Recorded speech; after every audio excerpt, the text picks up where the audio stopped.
Hello and welcome to part 2 of the Q&A. So in the first part looked at all the questions that covered Battlefield. In this part it's basically everything else. So let's go and have a look at the questions. First up we have the normal question, which is all about why I'm called Blindman, am I actually blind, all of that kind of stuff. Well, technically I'm not blind, I'm what is known as partially sighted or severely visually impaired. I've had a condition since I was a child called macular dystrophy, which means my eyesight degrades over time. Currently I can still see well enough to get around, and I can use a computer if I have a big monitor and a few little aids, but it's a degenerative condition, so maybe next year I won't be able to, maybe it'll be 20 years down the line. It is random, but I just kind of have to live with it. Next up we have some generic questions. How old are you? Well, I'm in my mid-40s. What do you look like? I've got kind of medium length hair. Got a beard at the moment. It's quite grey, my beard. And where do you come from? Well, I'm from the UK. I live in the Midlands, but I'm not going to tell you where. Next up we have, do you have another job? If so, what job?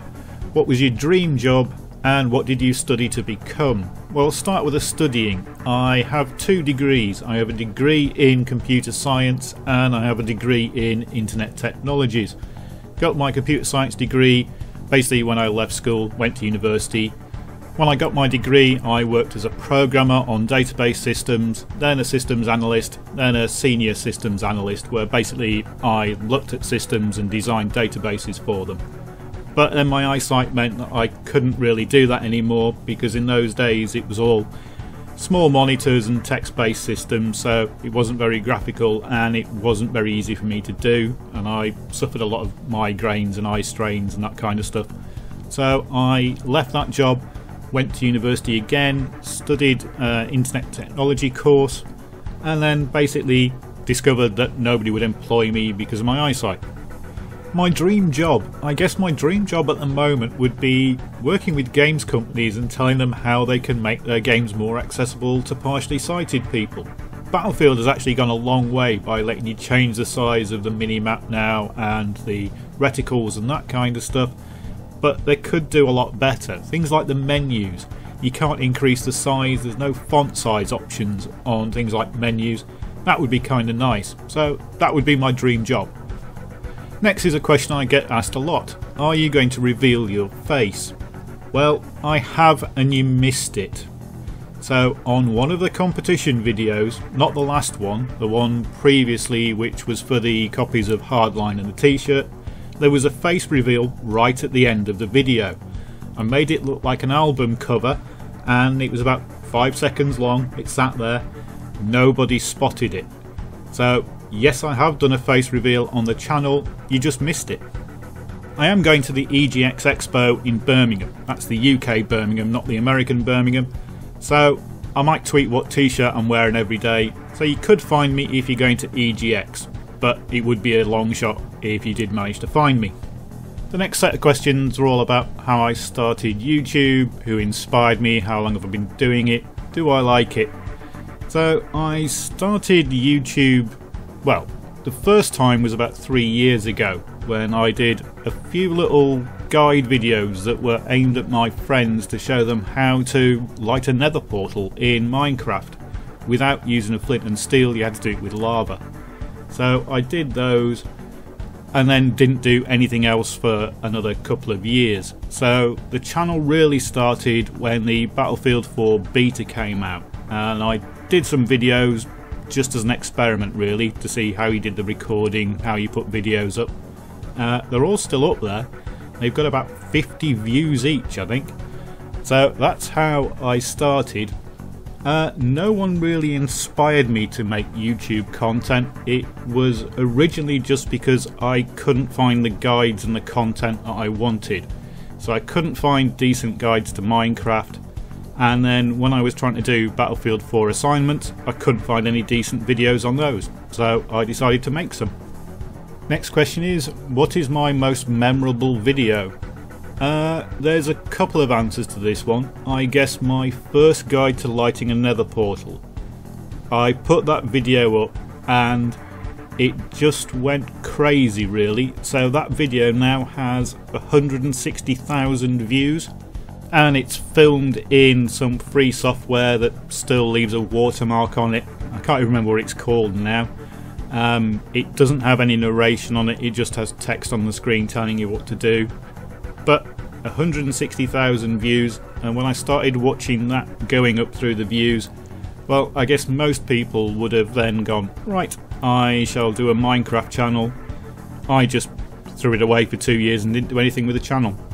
I guess the most memorable Battlefield 4 video I did was the one that first got me any attention from DICE, and that was because it was a piss take on the American independence video competition they did, where I said stuff the colonials and put the British national anthem over it instead of the Jimi Hendrix American national anthem. I got a couple of nice comments from some DICE devs about it, and it went into the competition. Even though it didn't win, it was still kind of exciting to see it up there. Next question is, what would you be doing if you weren't doing YouTube? Well, I think like a lot of YouTubers, I'd probably be playing more video games. So Battlefield 4 now takes up an awful lot of my time. When there's a CT update or when there's a large patch, then I have to go out and play it, and then I have to record it, and I have to do the editing and the narration and all that kind of stuff. When there are major patches and major testing changes, then I have to go out and research those. Sometimes it's reading through notes, other times it's just playing round after round to see what the differences are. To be honest, you don't play an awful lot of Battlefield 4 when there's a major patch or a change out. So yes, if I wasn't doing YouTube, I'd still be playing video games. Briefly touched on this question in the last video, but I'm going to go into it a bit more in this one. So when can you put up gameplay and live commentary please? I have tried it. Now the problem I have is that when I play I just forget to talk. So there wouldn't be very much commentary. I'm not very good at Battlefield 4, so the gameplay isn't very good. So the videos just aren't going to be that interesting. Now, periodically I do a live com video. I don't do them very often. I'll try and do a couple in the next few weeks, and you can see that they're just not that entertaining. Sorry, but that's the truth. I'm not very good at the game, and I'm not very good at live commentary. The people that are successful at doing gameplay and live commentary and all that kind of stuff have either got to be very good at playing the game they're doing, or they've got to be a personality. So PewDiePie is a personality. So nobody watches him for his gameplay, they watch him because he's a fun and interesting chap, or so I'm told. I think he's really annoying. Then you look at somebody like Total Biscuit, who does informative videos and has a personality as well, so he can get away with gameplay videos. Same thing in Battlefield 4 for people like Matimio and Level Cap and X Factor and Jack Frags. If you look at a lot of their videos, then pretty much they get away with just playing the game, and that's it. I can't do that because I'm not very good at playing the game and I'm not very good at live commentary. So you're going to have to put up with the informative videos that I do. The next question is actually about hardware. Do you recommend building your first PC or getting one pre-built? It all depends on your skill level. Building a PC is a lot easier these days than it used to be, but you can still ruin an awful lot of money's worth of stuff if you put it together wrong. So if you know about PCs, then by all means build one, or you can go out and buy one off the shelf. I do a cross between the two. So what I do is buy a motherboard, processor and memory bundle. So it's already set up. You know that the processor, the motherboard and the memory are all going to work together.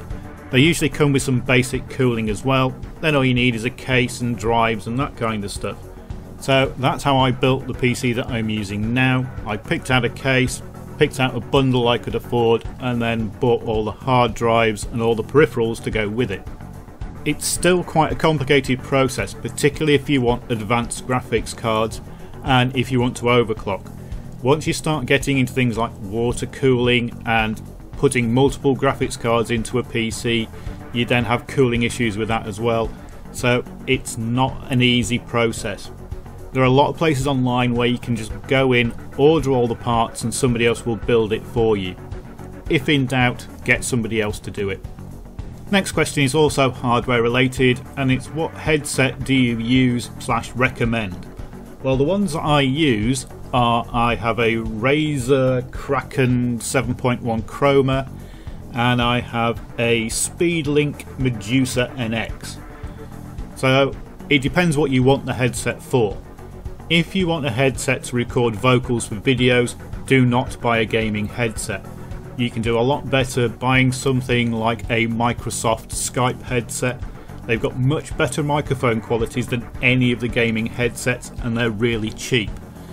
If you want a decent gaming headset, then you can pick one up really cheap. The SpeedLink Medusa is pretty good.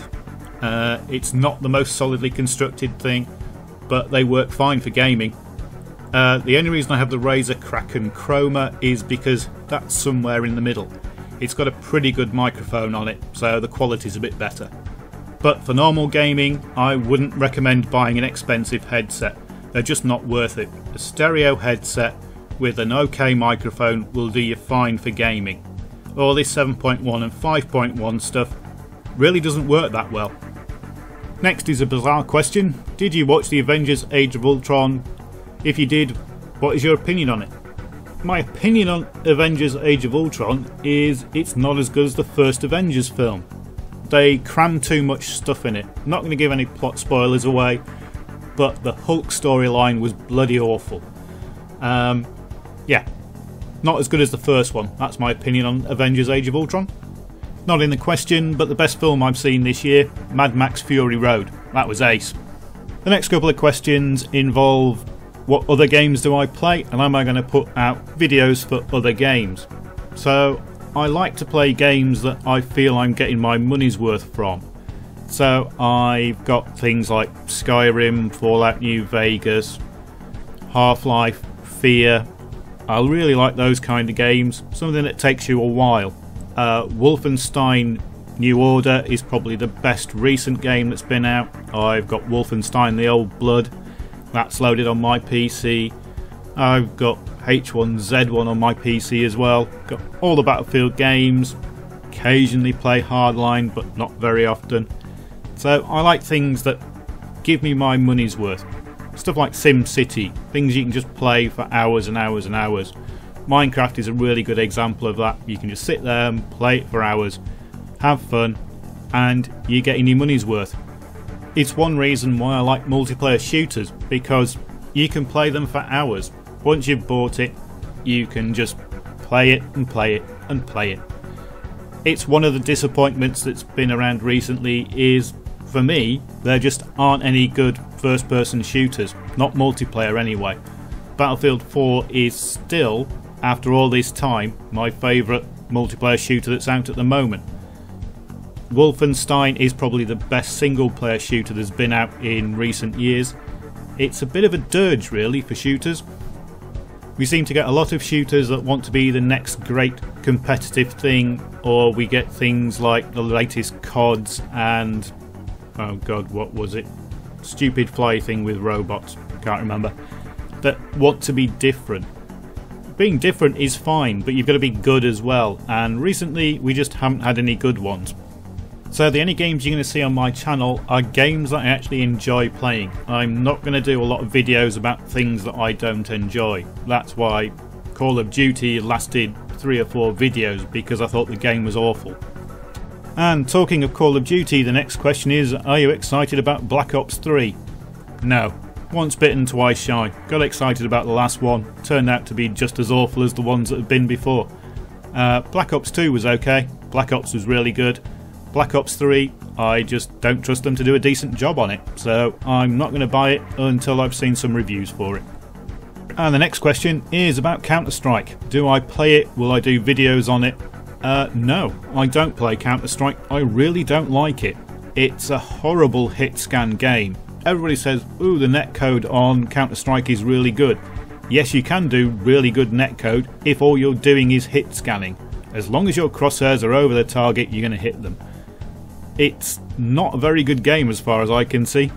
I've tried it, I've gone back and then tried it again. It's just one of those games that's full of people who've played it for years and it's just no fun. And the next question is, will I be playing No Man's Sky? Simple answer to that is no, don't like the look of it. Next is, what gun would you own from any Battlefield games? Simple answer is, I wouldn't. I quite like living in a country where guns are banned. So, no, I wouldn't own a gun from a Battlefield game.